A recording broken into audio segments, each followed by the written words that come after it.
Hi, it's Miss Melissa with the Oosterhout Free Library and our next American Tall Tale, John Henry. I'm outside with my computer propped up on a rock because American Tall Tales are all about the outdoors and the wilderness and Americans' relationship to it. Today's story, John Henry, is based on a real man who was probably a former slave in West Virginia. And he worked outside in the kind of blistering sun we're having this summer. The events in this story didn't happen exactly like this, probably, but they've become very famous. The night John Henry was born, the sky was as black as coal. Thunder rolled through the heavens and the earth trembled. "This boy is special," the preacher said, as folks gathered in the cabin by the river to see the new baby. In the dim lantern light, John Henry was the most powerful-looking baby folks had ever seen. His arms were as thick as stovepipes. He had great, broad shoulders and strong muscles. And as folks stared at him, he opened his eyes and smiled a smile that lit up the southern night. When John Henry raised his arms, folks gasped and brought their hands to their faces, for they saw that the mighty baby had been born with a hammer in his hand. Then they all began to laugh and felt happier than they had in a long, long time. John Henry grew up fast in a world that didn't let children stay children for long. Before he was 6, he was carrying stones for the railroad gangs that were building tracks through the land of West Virginia. By the time he was 10, he was hammering steel from dawn till dark. No train whistle in America sang as loud as John Henry's mighty hammer. It rang like silver and shone like gold. It flashed up through the air, made a wide arc more than 19 feet, then crashed down, driving his steel spike 6 inches into solid rock. By the time he was a young man, John Henry was the best steel driver in the whole country. He could hammer for hours without missing a beat, so fast that his hammer moved like lightning. He had to keep a pail of water nearby to cool it down, and he wore out 2 handles a day. All the railroad bosses wanted John Henry to work for them. When the Chesapeake and Ohio Railroad started making a tunnel through the Allegheny Mountains, they asked him to lead their force of steel-driving men. Soon, John Henry was whistling and singing in the early summer light as he walked to work in the mountain tunnel. Beside him was his wife, Lucy, with eyes as bright as stars and hair as wavy as the sea. Lucy was a steel driver herself. At noontime, she drove the spikes while John Henry sat with her little boy, Johnny, in the sunny mountain grass and ate his lunch of ham hocks and biscuits and molasses. Lifting Johnny high into the air, John Henry shouted, "Someday you're going to be a steel-driving man like your daddy." July of that summer was the hottest month on record in West Virginia. Working in the terrible heat, many of the steel drivers collapsed by noon. But John Henry tried to protect their jobs by picking up their hammers and doing their work also. One week he did his own work and the work of 4 others as well. He hammered day and night, barely stopping for meals. When the men tried to thank John Henry, he just smiled and said, "A man ain't nothing but a man. He's just got to do his best." August was hotter than July.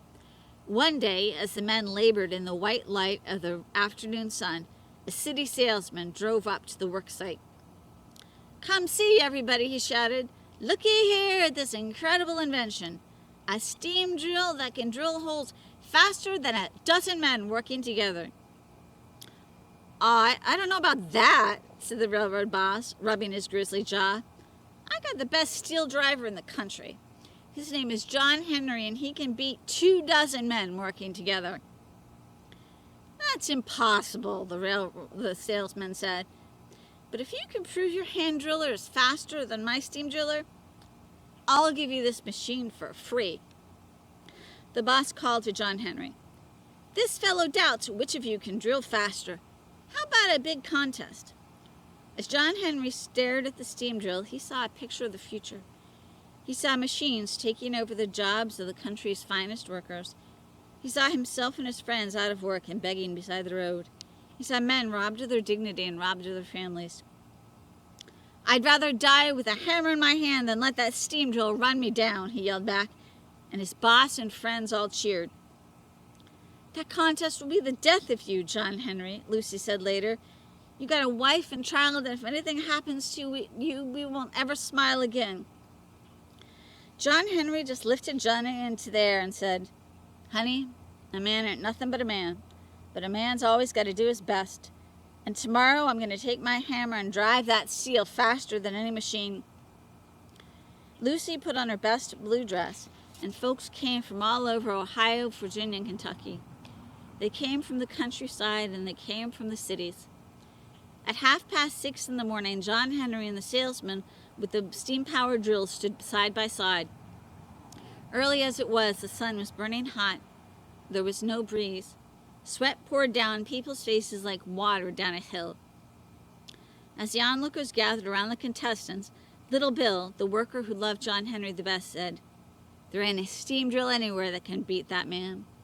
But the city folks, who had staked their hopes on the future of machines, said, "He won't beat that drill unless the rocks in the mountain turn to gold."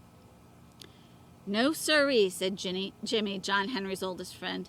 "Before that drill wanes, he'll make the mountain fall." Bang! And the race was on. As the steam drill salesman turned on the steam, John Henry kissed the smooth handle of his hammer. At first, the steam drill drove the steel twice as fast as John Henry did. But then he grabbed another hammer and started working with a hammer in each hand. He went faster and faster, striking blow after blow as he tunneled into the mountain. "That man's a mighty man," the city man shouted, "but he'll weaken when the hardest rock is found." "Not John Henry. Just listen to that steel ring," Little Bill said. "I believe those mountains are caving in," said the city man. "No, they're not. That's just his hammer you hear in the wind," Jimmy cried. Inside the dark tunnel, where the yellow dust and heat were so thick most men would have smothered, John Henry hammered faster and faster. As clouds of stone dust billowed from the mouth of the tunnel, the crowd shouted and screamed.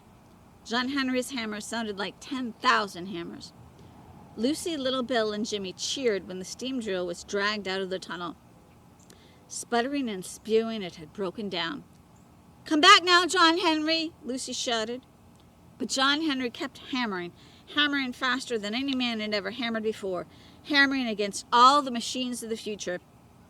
As his hammer glowed white-hot, he tunneled deeper into the darkness, driving the steel so hard that the mighty ribs of his body began to crack, and his insides broke into two, and his great heart burst. When John Henry fell, it sounded like an earthquake.